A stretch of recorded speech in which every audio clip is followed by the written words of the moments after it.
Customer যখনই কোনো কেকের অর্ডার দেয় আমাদের কিন্তু অনেকটা বিশ্বাস আর ভরসা নিয়ে এই কেকের অর্ডার দেয়। যতক্ষণ না সেই বিশ্বাস আর ভরসাটা অর্জন করতে পারি ততক্ষণ যেন নিজের মনেও একটা শান্তি হয় না। এই কেকটার ক্ষেত্রে তেমনই একটা ঘটেছে। কেন বলতো এইরকম কেকের ডেকোরেশন করে আমাকে আবার কেকটাকে বিক্রি দিতে হলো? পুরো ভিডিওটাই তোমাদের সাথে শেয়ার করব আর পুরো ডেকোরেশনটাই তোমাদের সাথে শেয়ার করব। কেকের অর্ডার ছোট হোক বা বড় হোক, কেকটা কমপ্লিট করার পরে যতক্ষণ না নিজের মন থেকে একটা ছোট্ট ওয়ার্ড আসে ওয়াও, ততক্ষণ অবধি যেন শান্তি পাওয়া যায় না, তাই না? তো চলো পুরো ডেকোরেশনটাই তোমাদের সাথে শেয়ার করি। Welcome to my channel. আমার নতুন আর একটা ভিডিওতে তোমাদের সবাইকে ওয়েলকাম। সবার আগেই বলি কেকটা ছিল আমার আর্জেন্ট অর্ডারের মধ্যে একটা। তো কেকটার ভেতরে ডেকোরেশনটা আমি কোনো কারণে শুট করতে পারিনি। ভেতরটা ছিল চকলেটি ফ্লেভারের আর ওপরে ক্রাম কোটিংটা করেই আমি কিন্তু তারপরে ফ্রিজে সেট করতে দিয়েছিলাম। ফাইনাল কোটিং থেকে আমি শুট করাটা স্টার্ট করেছি। যে কাস্টমার আমাকে এখানে কেকের অর্ডারটা করেছে সে কিন্তু আমার রিপিট কাস্টমার। কাস্টমার বললে সত্যি ভুল হবে কারণ এ আমার এক দাদা। তো এরা বরাবরই যখনই কেকের অর্ডার করে চকলেট ফ্লেভারের কেকটাই এরা বেশিরভাগটাই নিয়ে থাকে। প্রায় কয়েক বছর ধরেই এই দাদা আমার কাছ থেকে তার মেয়ের জন্য, তাদের অ্যানিভার্সারির জন্য বা তার ছেলের জন্য জন্মদিনের কেক নিয়ে থাকে। হঠাৎ করে আজকের কেকটার অর্ডারটা চলে আসে। তো প্রথমে ফাইনাল কোটিংটা আমি করেই নিয়েছিলাম। তারপরে সামান্য একটু এখানে তুতে কালার দিয়ে ওপরটাকে একটু ডেকোরেট করে নিচ্ছি। আমি এখানে বরাবরের মতো একটু রোজ ডেকোরেশন করতে চেয়েছিলাম। তো ভাবলাম প্রত্যেক কেকের মধ্যে রোজ করি, এইবার একটু অন্যরকম টাইপের কোনো ফ্লেভার যদি করি তাহলে মন্দ হয় না। তো গরমে এতটাই এখানে ক্রিম মেল্ট হয়ে যাচ্ছে, আমি যে ডেকোরেশনটা এখানে করতে যাব কিছুতেই করে উঠতে পারছিলাম না। গরমে সব জায়গায় নাজেহাল অবস্থা। সেই একই ডেকোরেশন কেকের মধ্যেই করতে হয়, থোর বটি খাড়া আর খাড়া বটি থোর। কেক ভাবে আমায় তাড়াতাড়ি ছাড়, আমি ফ্রিজে ঢুকবো, আর আমি ভাবি তাড়াতাড়ি কাজ হয়ে গেলে আমি এসিতে ঢুকবো। যাই হোক, ঠাকুরের নাম নিয়ে একটা টুথপিক হাতে নিয়েছি আর ডেকোরেশন করা শুরু করে দিয়েছি। দেখি কতটা উতরাতে পারি। তো আমি একটু অন্যরকম ভাবে ফ্লাওয়ারটা করার চেষ্টা করছিলাম। স্যাঁস্যার করে স্যাট হয়ে পড়ে যাচ্ছিল।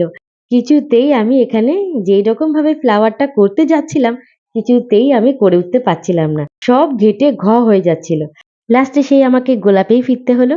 তাই হোয়াইট কালারের ক্রিম দিয়ে আমি এখানে ৩ টে গোলাপ বসিয়ে দিলাম। তারপরেও কেন জানি না মনে হচ্ছে আমার মনের শান্তিটা যেন হচ্ছে না। আসলে আমরা হোম বেকারসরা খুব ইমোশনাল ভাবে কেকটা বানাই।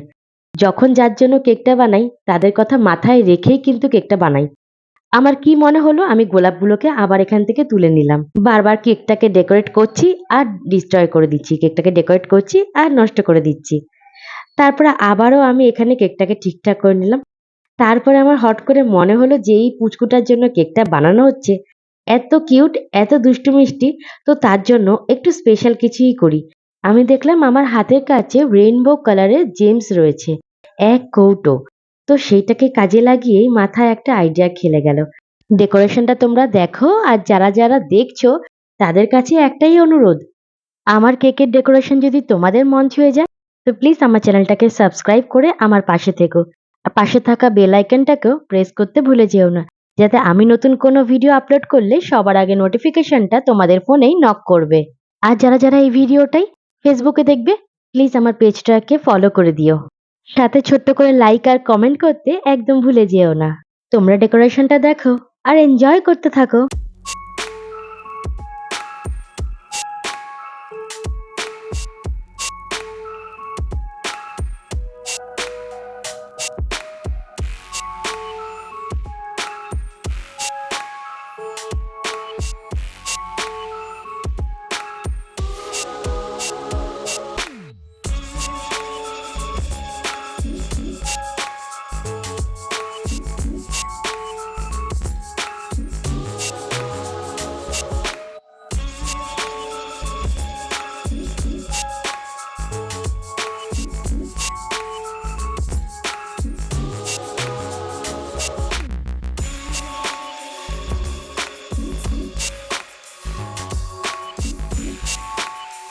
এইবার আমার কেকটাকে রেডি করার পরে মনে অনেকটা শান্তি পেয়েছি।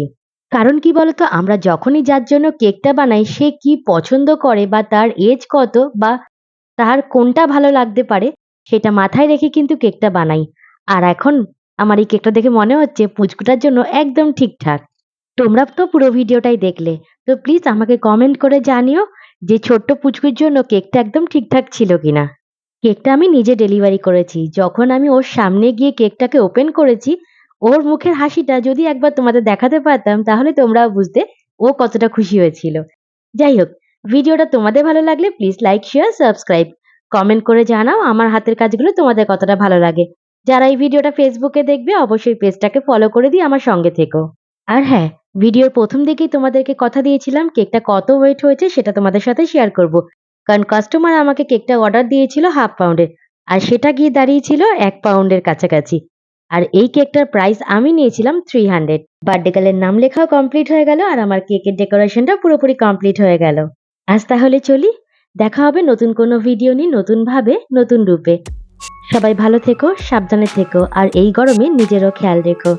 হর হর মহাদেব।